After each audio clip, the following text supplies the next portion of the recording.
Welcome to Spiritual But, a one-of-a-kind talk show creating a new global conversation about inclusive spirituality. Whether you're religious or not religious, this show seeks to inspire you to discover your own unique spiritual experience.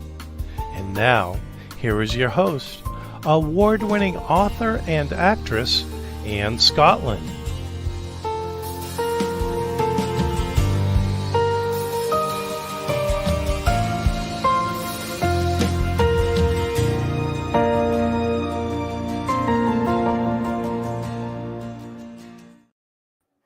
Hello and welcome back to this live streaming show. I'm Spiritual But here on USA Global TV Network. So happy to have you back with us today. As you know, this is an amazing show, one of a kind show really, that talks about spirituality from a perspective of openness. We're a show about inclusive spirituality. So everyone is included, everyone is welcome, and no one is judged. So this creates a safe space for people to talk about spirituality, whether you're religious, whether you're not religious, and finding how you can take your personal experience to the next level by observing what other people have done, what they're doing in their current practices, and observing their spiritual journey. Because for those of us who know we are extremely spiritual people, or even a little bit spiritual, we know that our journey changes over time. So it gives us the opportunity to observe how others' journey changes over time as well. So this is a live show. So please leave your comments, leave your questions. Would really absolutely love to hear from you. Both myself and my guest today, we would love to hear from you and answer those on the air if we can. So let's see, before we get started, any other announcements? I think that's it. All right. So I'm really excited to introduce a friend of mine who I absolutely adore, and I'm so glad she was willing to join us. A lot of you know my backstory, and hers has a lot of similarities. And we're going to talk a little bit about what it's like to be in an extreme religious experience. Now, that's from our perspective, what we feel extreme was for us. So that might not be extreme to someone else. And her journey to where she is today and how she finds her ability to practice her spirituality passionately and authentically, even though she's no longer religious. So today's episode is called I'm Spiritual, but I'm Not Religious. Deb is a massage therapist, a yoga teacher, and all in all, a holistic, I'm going to call her a healer, because everything she does is about helping people heal body, mind, and soul. And she is a beautiful soul. So if you will, please welcome Deborah Wade. Hi. Hi, Deborah. Hi, how are you? I'm doing well this morning.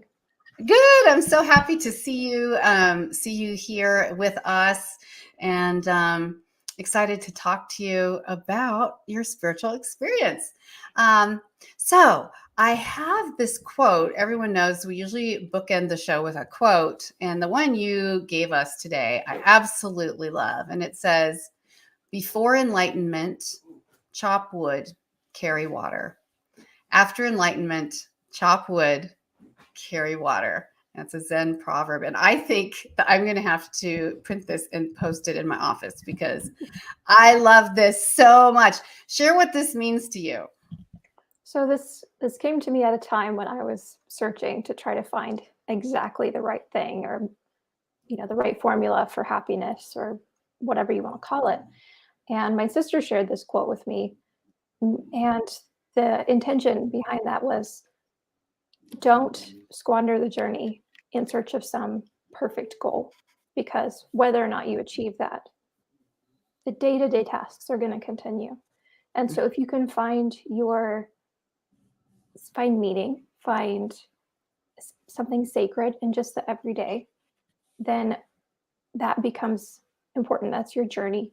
And that becomes the enlightenment, not just finding a specific goal. Right. That's amazing. So the journey is part of the enlightenment, actually. And I love it because it also, sort of to borrow from Christian scripture, there's a verse in the New Testament where Jesus says, occupy, he says, till I come. But the idea is that we're here to do our job. And, whether we're religious, whether we're not religious, whether we're spiritual, regardless, we continue to live in this world. It's like so obvious that we have to occupy the space, carry water, chop wood, and realize that we are grounded, we are okay, regardless of whether we're sort of free floating and still searching for our spiritual experience, or whether you're really solid. So I think that's just such a beautiful example. So let's talk a little bit about how you grew up. I know we grew up with a lot of similarities in a very similar experience. So share a little bit about, your experience growing up. Okay. Well, so I grew up in an extreme right-wing fundamentalist religious group that really believed they were the one true way to heaven, God, the afterlife, whatever you want to call it. But with that came a lot of pressure. Not only are you a sinful person, you're also in charge and responsible for saving the world. So it was a lot of pressure, a lot of existential dread and anxiety and depression. That's interesting. Sorry. So it's just so much pressure to try to be perfect, but also witness and be responsible for every person that you possibly meet to try to help them and save them. So it made relationships with people and just experience as a human be all about witnessing and all about that kind of behavior. So it really takes away a lot of skills of how to just be a friend and how to be a friend to yourself when you're always constantly trying to put other people first. So like now I deal in a lot of self-care, and you can't take care of other people if you haven't cared for yourself first. And so that's in direct contradiction to what I was raised with. True, right? So right. And the fact that you had to have an agenda for every relationship, as opposed to having a relationship and just connecting with a human being, human to human. Instead, you had to have agenda, and that sort of guilt of feeling that you were always, even though the quote unquote message of gospel hope was supposed to be positive, I can relate to feeling dread every day and feeling depressed and never feeling good enough and always feeling like I was going to be judged by God or others. Tell me a little bit about, you really struggled with this as a child, like this existential dread.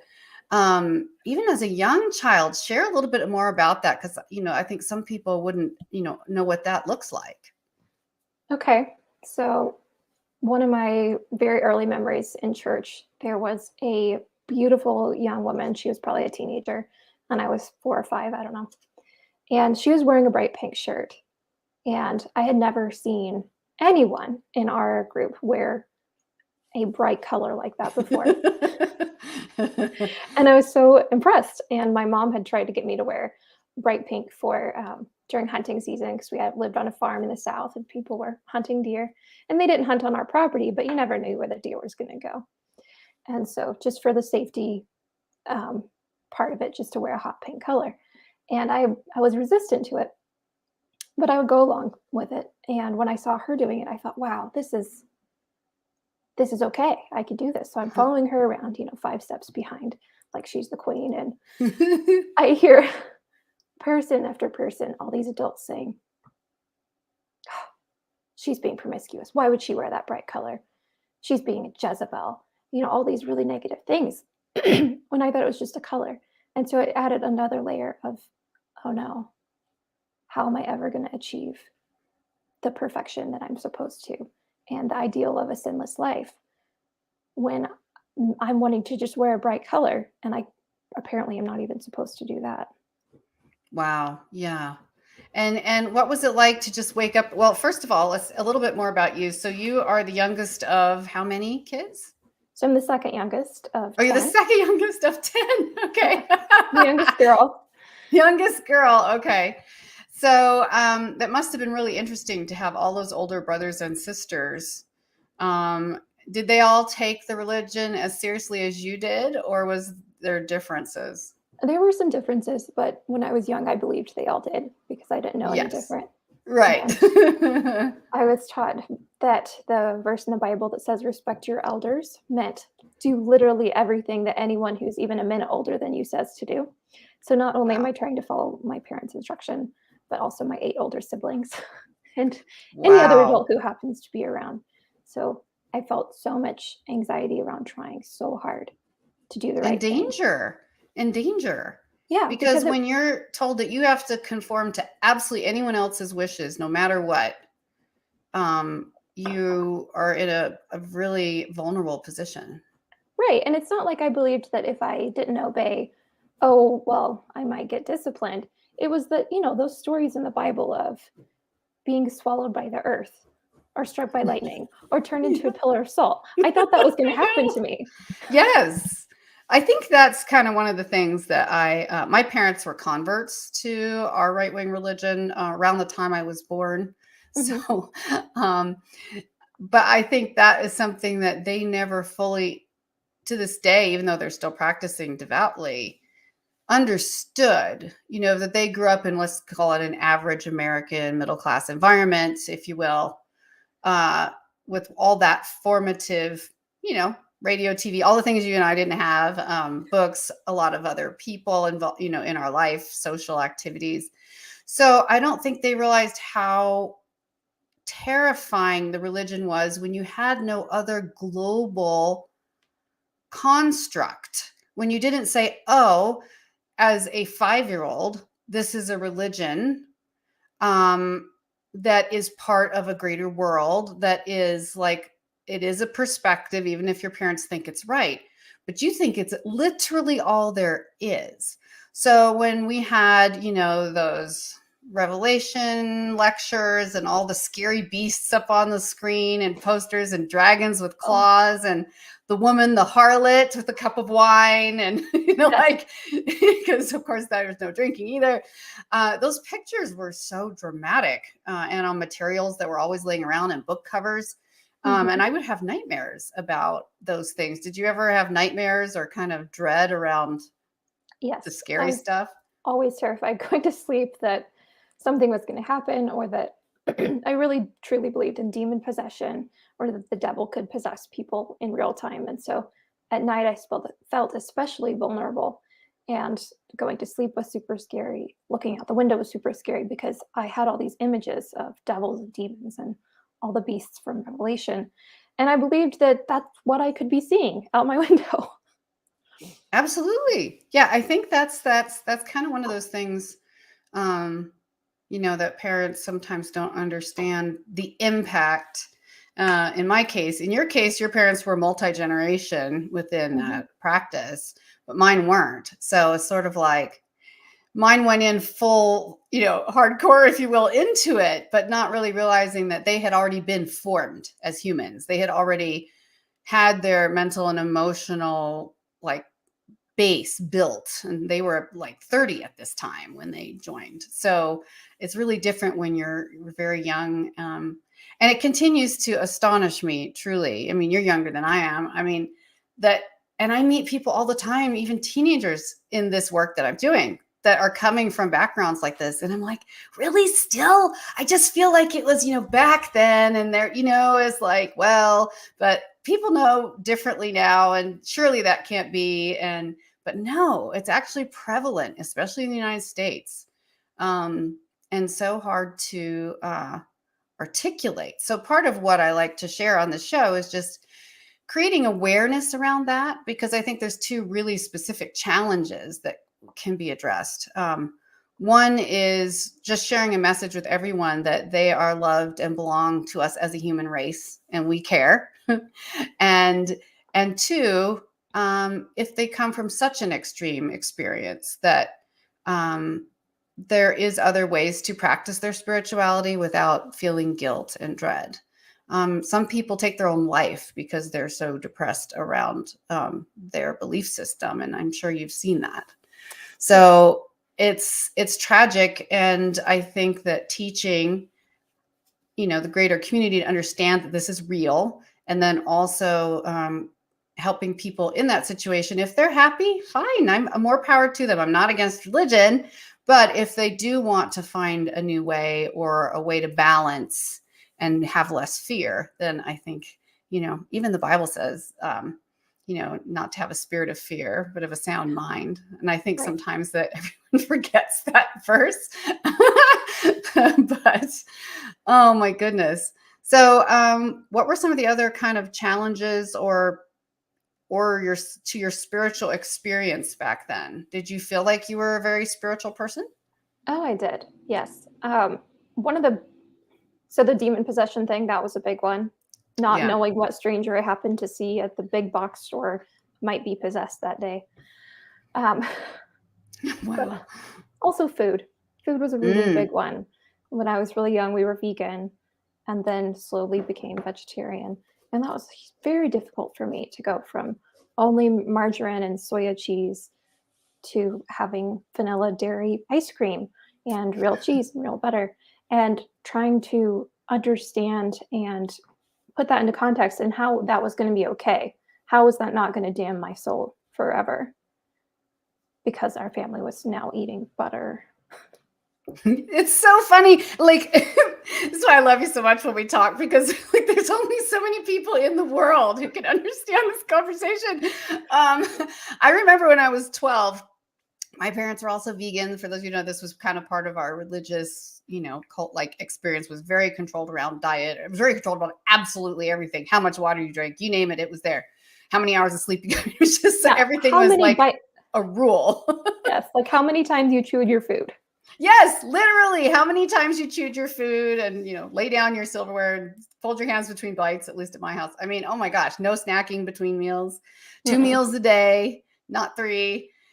Again, all from scriptures from a prophet, a modern day prophet, so these lifestyle choices were very unique and complex. And we were vegan. And I remember when I was 12 and we went out I was kind of becoming extremely pious around 12. I decided I just needed to grow up fast because I had almost no kids around. I was homeschooled, and there were very few kids in our tiny, tiny church anyway, mostly retired people. And the way to get affirmation was to behave like an adult. So I was like leading classes and teaching in church by the time I was 12, and also just went through this phase of, well, if I'm going to do it, I'm going to do it right. Type A, firstborn, Capricorn, whatever. It's like, and so I remember my parents, we went out to eat, which was a real treat. Usually we didn't have the money for it. We went out to eat, and I remember they had nachos, and I remember being so mortified that they were eating cheese. And I was like, oh, I can't have any. And they're like, why? And I'm like, well, because it's cheese, it's dairy. And, that's not good for our body temple. And, and even my parents, see, to them, that wasn't so strange. To them, veganism was a lifestyle choice for health and the mind. But for me, it was kind of like, we also were obviously kosher in a certain sense, like we didn't eat pork and things like that, or any meat. But but it was almost like pork to someone else that I couldn't eat cheese. And they were like, really? Well, okay, if that's fine. And I felt so disappointed because I really wanted the cheese. But I also, which I love cheese now, you guys. I cannot give it up. I'm vegetarian, not vegan, because I have to have cheese. It's like there's certain things you're just deprived of for so long that once you can have them, you're like, I love it.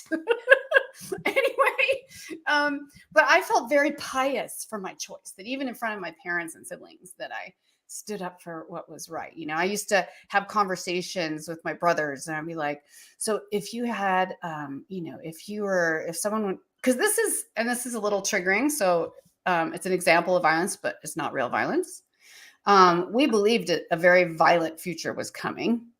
And we would say to each other things like, so if someone held a gun to your head and said that you had to eat pork, would you do it? And we would be like, no, I'd rather die. And we meant it. Yeah. So, right? And that's hard to explain to people. So when I see people in other religions and other cultures that have extreme attitudes or have a culture of religious violence that is violent towards other people, I disagree strongly, but I also understand what it comes to when it comes from a mindset, a training. I'm not going to use the word brainwashing, but whatever you want to call psychological manipulation. I understand why they do it, even if it's wrong. Because Yeah. when you're so young and you have this conviction drilled into you for so many years as the only worldview, you honestly don't know there's another worldview. Mm-mm. And things like food, that's a moral issue in Right. addition to being, a act that you need to do for God. But you believe your body is a temple, and if you're choosing to violate that, then you're saying, yeah, I want my soul to be ended. It's like Right. committing suicide in real time, like saying, yep, Right. I'm done, God, you can take me now because I'm making Because, a bad choice. yes. Oh, and didn't you live in fear of like saying a bad word or something and then getting in a car accident and dying and not being able to go to heaven? Well, um, those are some of the things I did.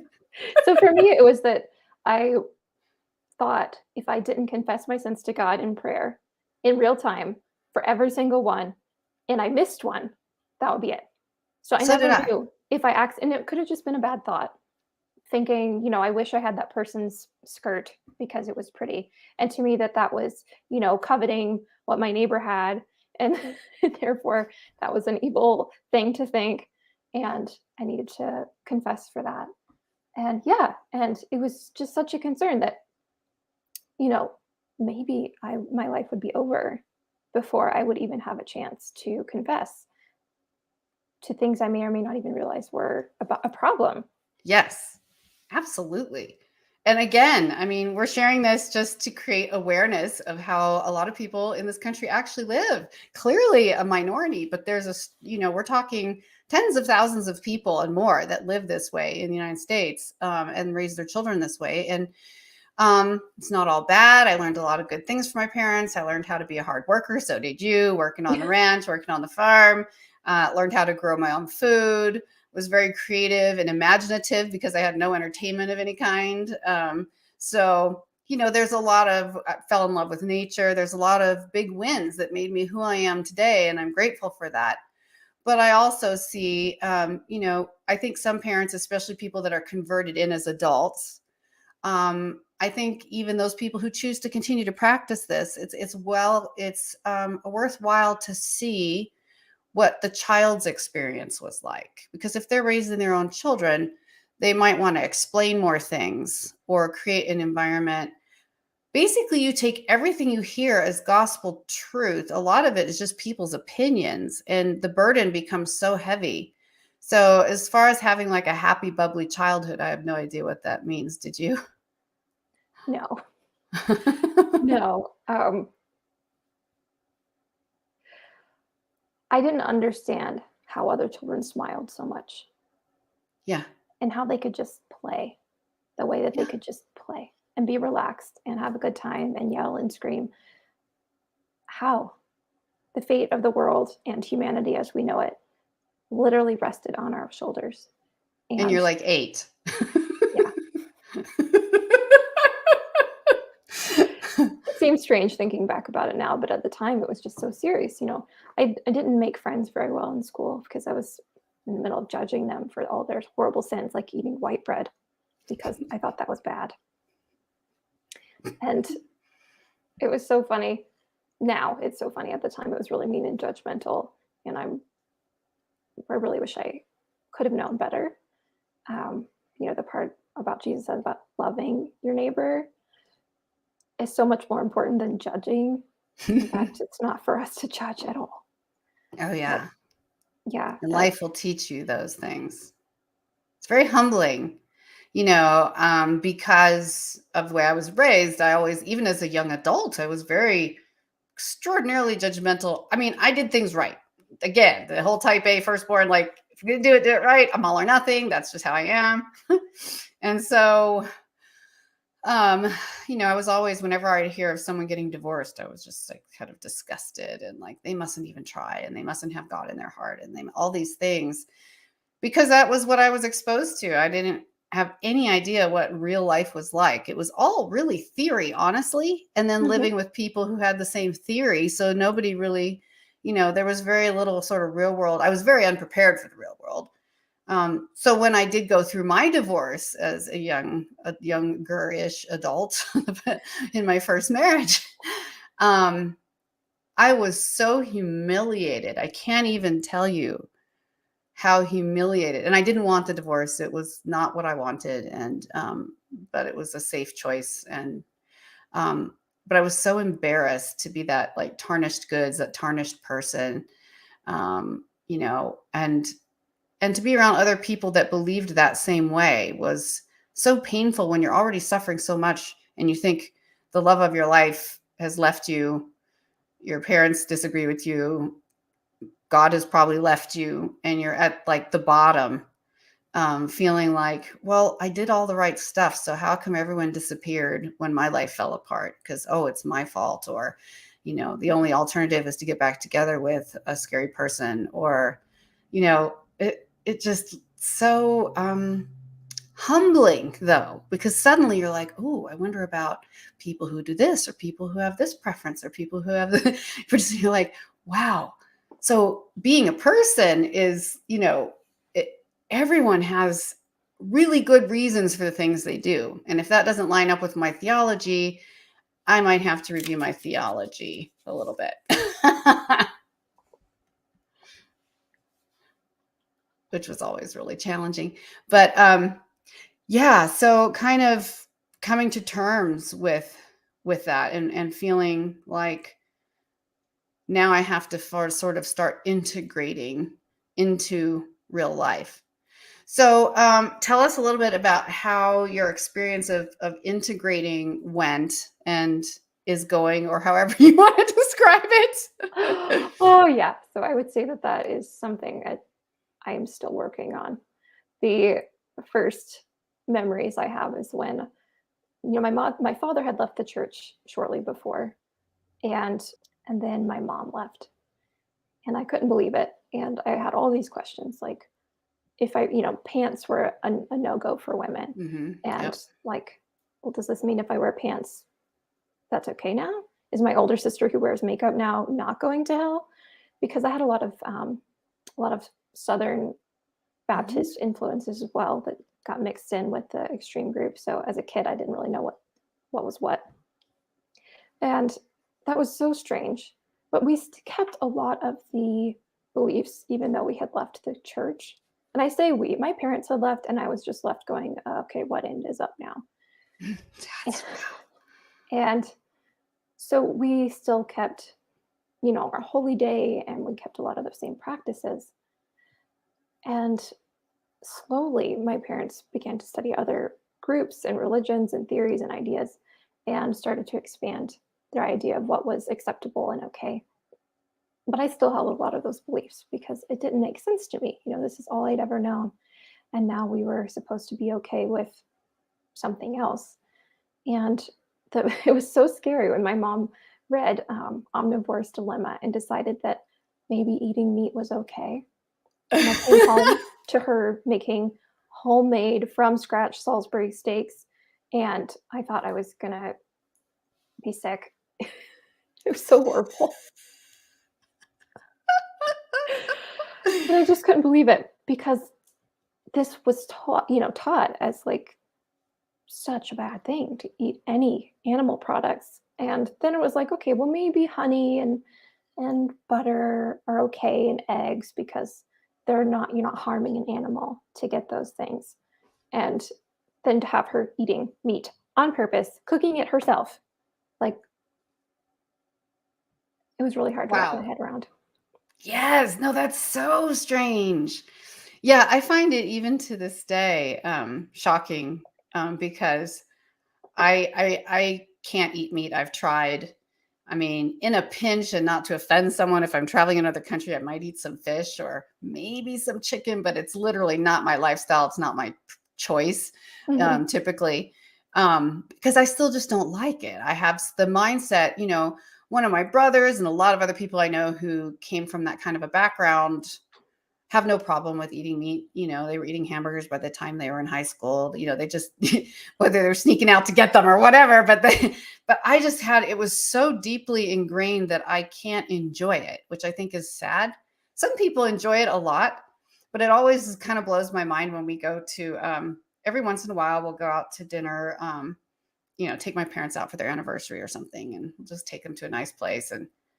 And my mom will order chicken and my dad will order steak. And I just am completely speechless, sitting there going, oh, that's right. They grew up on this. They don't necessarily think it's wrong. They just have a choice at home. They don't eat meat, but I can't even eat meat if I wanted to, because I'll be ill. Like I can't.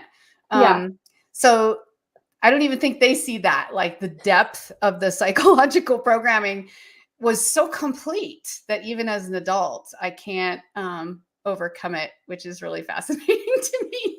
Yeah, it took me a long time to be comfortable with eating any meat, flesh, if you will. Yeah. Because it was such a it wasn't just a sin and a moral issue. It made me sick too. The smell of it, the texture of it, like I would try and it would come right back out. I couldn't digest it. It took me being extremely hungry and being given no other food option, stranded at a KFC. The power in the entire went out. The power in the entire town went out, and they were like going to have to start throwing food away. And we were waiting for a friend to get off work, and she's like, "Do you want anything?" And my brother says, "Yes, give us a bunch of chicken strips." And I didn't know. We didn't go out to eat. I had no idea what food was available at KFC. And I didn't know they had vegetables. So I just thought, wow, this is a chicken place.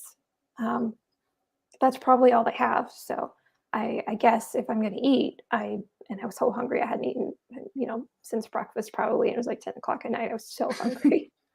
I thought, well, maybe if I eat the breading off this, it'll be okay.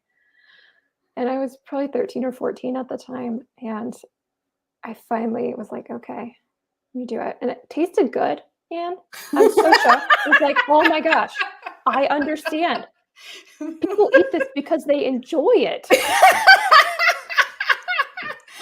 Such revelation. Oh my gosh.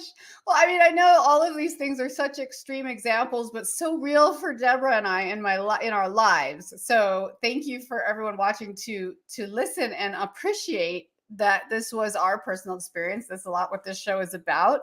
If you have any comments or questions, please drop them in the chat. We would love to hear from you. And we're going to continue on in a moment here and talk about finding our spiritual way, even when you come from such a rigid background.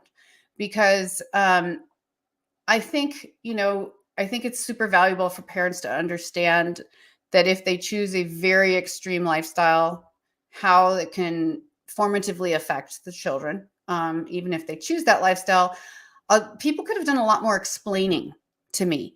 I think just saying, hey, so this is a belief, even if I might disagree with it now, here's a belief, but this is meat, but it's not, you're not going to go to hell. Or like, we choose to do this for healthy reasons, or, kind of articulating I was that kid who always asked why in questions for everything. And I drove my parents absolutely bats. But, kind of like, well, because we said so, or because the prophet said so, or because the Bible said so, or whatever, you kind of got these pat answers and you're like, wow, so you just go 100% with it. And you don't understand that where the lifestyle would be different from a practice of faith and a loving religious experience, whatever that was, right? So, so how have you found your way out? How have you found your footing? And I know we're all at different parts of our journey with this, and I've been journeying out even longer than you have.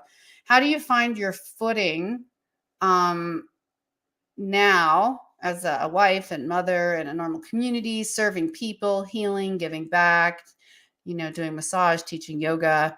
How do you find satisfaction in your spiritual life when, as you said, for the title of this episode, you're spiritual but not religious?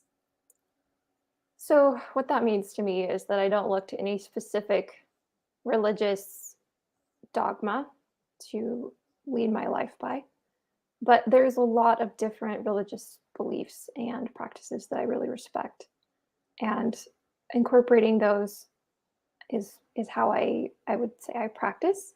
I wouldn't Mhm. say I have like a specific, there's not a formula that I can give you and say this is what I believe and how you should do it. I just do what feels right for me. And a big part of that is connecting with nature. I don't believe we Mhm. visit nature. We're just going back to where we're from.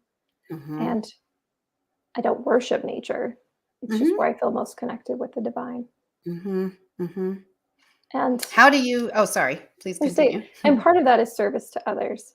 And that probably is quite a bit of Mm. the Mhm. conditioning that I grew up with. But Mhm. I feel that connecting to other people is such Mhm.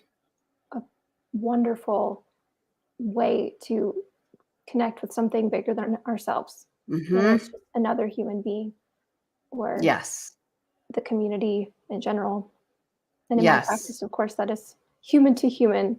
Mhm. Come as you are, leave all your titles and your masks and everyone and everything that you have to be for everyone else at the door, and just be Mhm. who you are, Just be and I will meet you there. I love that. I love that. And learning the ability to let go and just be okay with being yourself in the present moment. Being calm, like learning to function without fear. Oh, And it's that's not always huge. physical fear, but learning to think and behave and function without terror, I would call it often. And it's hard to explain, but it's so beautiful when you can find those moments. And it comes back and you Mhm. get, like you'll get kind of a surge and anxiety all comes back. And then, okay, wait, I got to reframe this so that I can relax and be present and live in a space that's sacred for me. A safe that's sacred for me is where I get to shine and be my best self and help others most. I think it was the Dalai Lama, and I use it all the time, that say that humanity is my religion. So humanity is my religion. That's why my day job is teaching people, is as being a socialpreneur and teaching other social entrepreneurs how to find grassroots on the ground ways to change the lives of people around them and in their own communities. That's giving back because we care, and learning how to move forward. So, any practices other than nature that you have found have helped you um, transition in your spiritual walk? Yeah. So when I was in massage therapy school, they taught us the basics of mind body medicine and meditation. And I had not really practiced any of that before. I'd been to a few yoga classes and they scared me quite a bit because I thought that was, a pathway to demon possession. Yes, And I while I agree. didn't really Was believe that my anymore, I point. also didn't have any framework for how to think about it and what that meant. And in massage therapy school, they taught us the basics of yoga and how it's just a way to connect your mind to your body and to be present with yourself. And when you spend all your time trying to act a certain way and be a certain way, you don't really know yourself. You don't know what you want in that moment because you're Mm-hmm. not being you. You're not being Mm-hmm. authentic. You're just trying to fit an ideal. Mm-hmm. And that space of learning to meditate and practice yoga and just be present. And Mm-hmm. also with massage therapy, because whether you're giving or receiving, you have to be present for it to be effective Mm-hmm. and to really connect with your client. And so that's been a big part of my practice also, Wow, is that's just learning amazing. learning presence, that Mm-hmm. this is, wherever you go, there you are. Mm-hmm. And Mm. now is all we have. And to be present. And I know, it's so crazy, hard, but so beautiful when you can achieve it. So we're going to start wrapping up in a minute or two, but one last question, if that's something you can answer or not, but which is, so how do you practice what we used to define as prayer, or maybe we still do? I still pray, but it's just a different, experience that it used to be. How do yeah, you communicate with the divine, and how do you find motivation, answers, healing, comfort, wisdom? How does that manifest itself in your personal spiritual walk? So prayer used to be begging a vengeful God who was, hovering in the sky with his army of angels, just waiting for me to step wrong and blast me to please, not hurt me. Mm-hmm. And I no longer believe in that picture. That's no longer Mm-hmm. Mm-hmm. my concept of what Mm-hmm. God or divinity is. And it's more of just that part of the universe, whatever you call it, whatever your religious belief system is, Mm-hmm. that is the encapsulation of love, that is divinity. Mm-hmm. And just allowing myself to feel connected to that, and That's to amazing. ask for whatever it is that I feel like I need, and to let it go. And I Mm-hmm. think that's a big part of prayer, whether you're Yeah. practicing a specific religion or not, is that thinking about what you need, feeling what you need, and then just letting it Mm-hmm. go and giving it And back to the watching universe. for it. Yeah, and watching for what you're asking for. So whether for someone, if that's God, whatever God that is for you, if that's a higher self, if that's higher consciousness, if it's whatever that is, spirits and guides. Um, Even if I can't articulate it and define it clearly, I still feel it. And I am grateful for my spiritual upbringing, because there was a connection made that I will never lose. I tried to really hard to be an atheist for a year. I couldn't do it. It was almost deadly. I didn't want to live, because I couldn't live without an element of hope. And this is the thing. Other people can do that easily, and that's fine. But for myself, you have to find what works for you and connects you to the divine in a way. And when you can give up the fear of a vengeful God, it really does help so much more. We could have such a major theological discussion about all of this.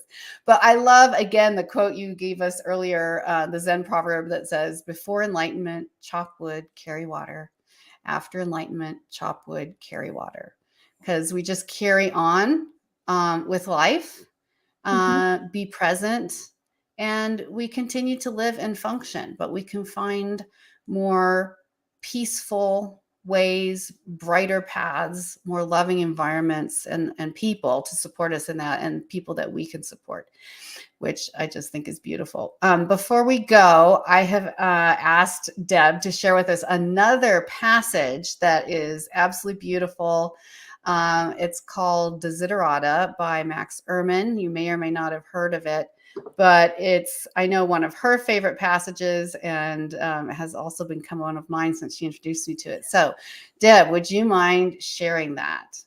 Yes. So before I do, I just want to say that it's important to make peace with your existence as a human on this planet, because so much of the beliefs that I was raised with was that we were here, but so much of it was a problem. So much of our existence was sinful and evil, and only through certain acts and beliefs could we be okay. And so part of that making peace really came through to me when I first read this passage. And it's a poem in prose, like she said, by Max Ehrman.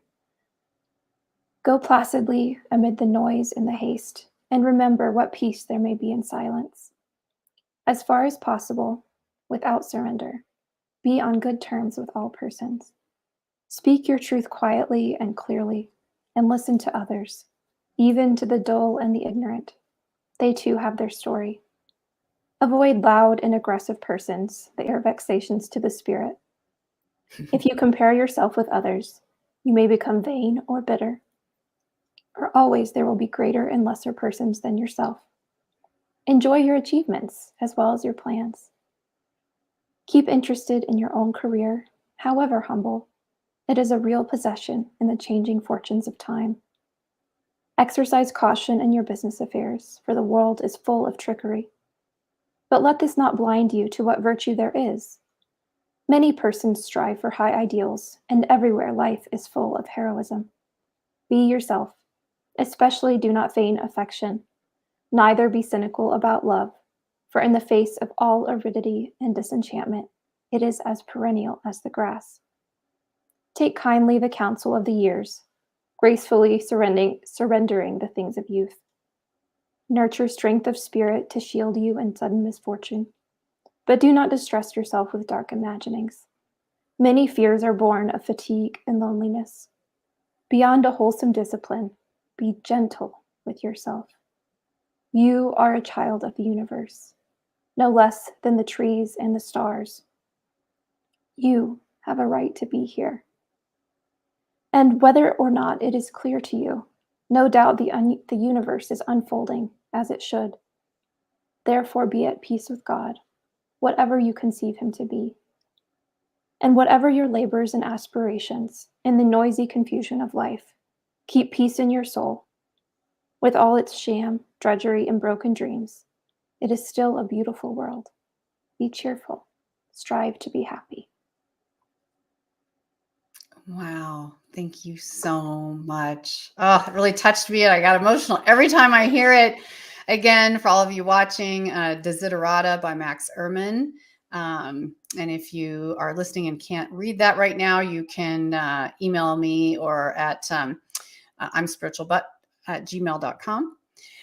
Thank you so much, Deb, for sharing that with us, giving us that little bit of hope and light. And I literally feel lighter just having heard that beautiful message. And thank you for your courage and vulnerability and willingness to share a very personal story to you in an effort to help educate and enlighten others and encourage others who might have had a similar or even just a regular conservative background, how they can still find their spiritual joy. So thank you so much. And thank you to all our viewers for being with us here today on I'm Spiritual Butt. Join us again next week when Roger Leslie will be back next week for our episode. It'll be live as usual at 12 p.m. Eastern, 9 a.m. Pacific. Roger Leslie will be here and talking about his new book and as a Christian man coming out of the closet and how he has found joy and peace and the message that he has to share with others. You'll really not want to miss that. And also stay tuned. Keep your eyes on my website and or checking in here because of the brand new show coming to you on USA Global TV here. My new show is called Global Socialpreneurs. And you're going to hear a lot more about that. How can you change the world from a grassroots level in a sustainable way in a for-profit endeavor? How can you have encourage and design new social initiatives? And how does it, similar or not similar to nonprofits, and how are they sometimes overlapping? It's going to be really exciting. We have amazing people lined up. That's going to start in June. So stay tuned and you won't want to miss that either. Thank you all for being with us today here on I'm Spiritual Butt. Boy, when I start talking fast to wind up the show, it just doesn't get all right. Love to you all. Be well and have a joyful week. Thank you.